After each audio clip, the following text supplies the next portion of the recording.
Well, hello, everyone. In other news, water is what we're going to talk about how the drop in interest rates has precipitated and reignited buyers who were sitting on the sidelines, and we've got the data to prove it. Let's go ahead and get started.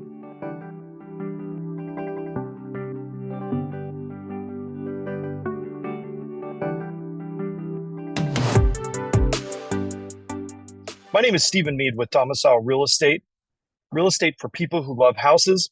We're actually shooting up in Northern California today. I'm actually out of town, but even on vacation, I'm here to provide you with a market update, our Southern California full housing market update for July 30th, 2024. Let's go ahead and jump right into the data because it's interesting to see how the market has turned.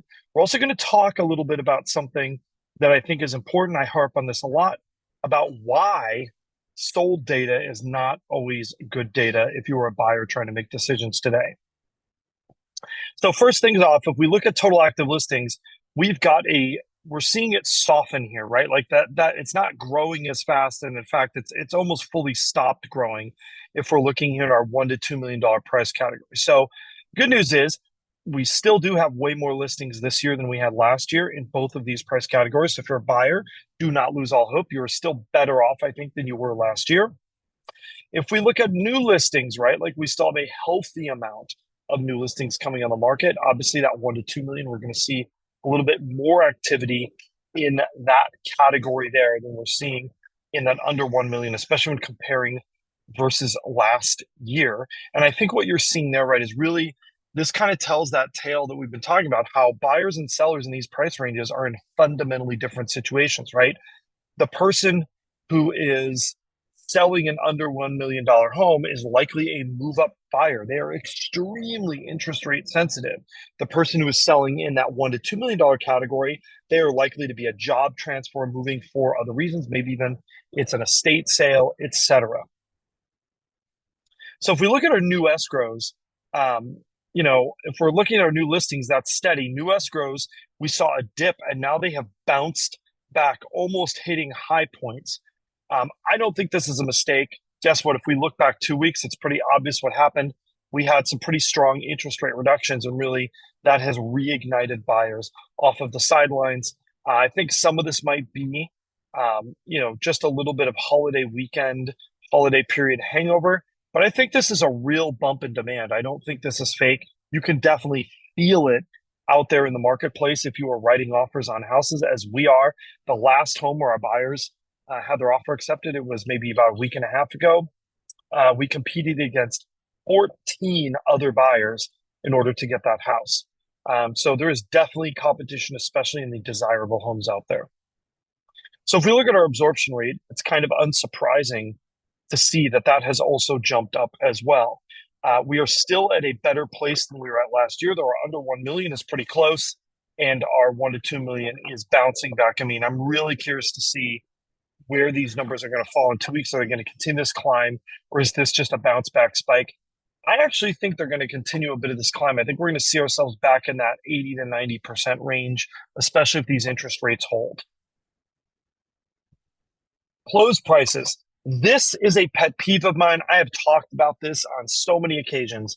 Sold data is old data, and this explains exactly right. Now, if you were to look at this chart and you were to think this is the present, you would say, great news. Prices are down in all price categories. Great news for buyers. I can write lowball offers and I'm actually going to have a chance of getting them accepted. Well, maybe that might be true on some houses, but that's really not true on the market as a whole.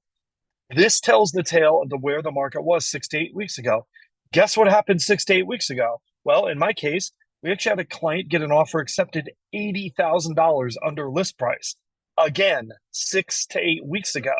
This is not now. And when we go to the next slide, I'm going to talk about the now, right? So if we look at our percent still active, this is a measure of market competitiveness. When this number drops, the market is more competitive, and we see some pretty sharp drops happening right there. What does that mean? It means that this is a present statistic, whereas sold data is, again, that 6 to 8 weeks old data. This is telling us what's actually going on now, which you really need to know when you're out there in the market right now. By the way, if you're a seller, this is the same thing. right? Your situation has improved in the last 4 weeks. It has gotten better if you are a seller.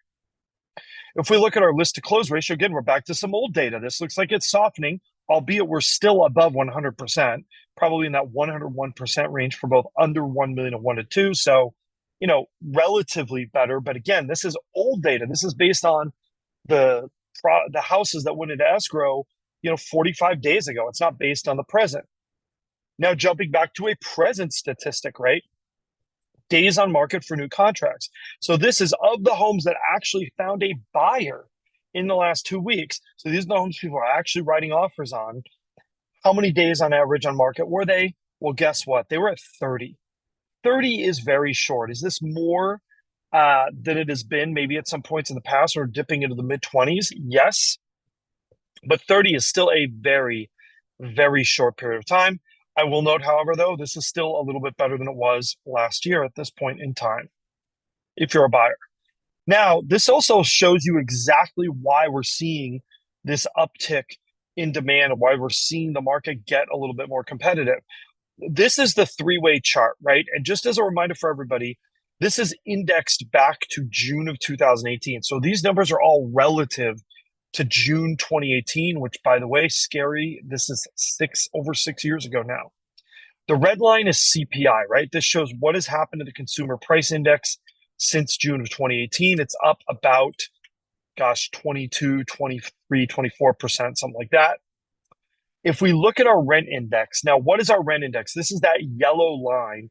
And our rent index is actually based on rents on single family homes. So this is not apartment complex rents. This is renting a single family home, right? Because we want to compare like for like in our statistics. So this is comparing that single family rent. And guess what? It has jumped quite a bit since April. It is noticeably higher. This is not a blip on the radar. It has absolutely gone up since this year. You are not just pretending. If it seems like single family rents have gone up, they definitely have.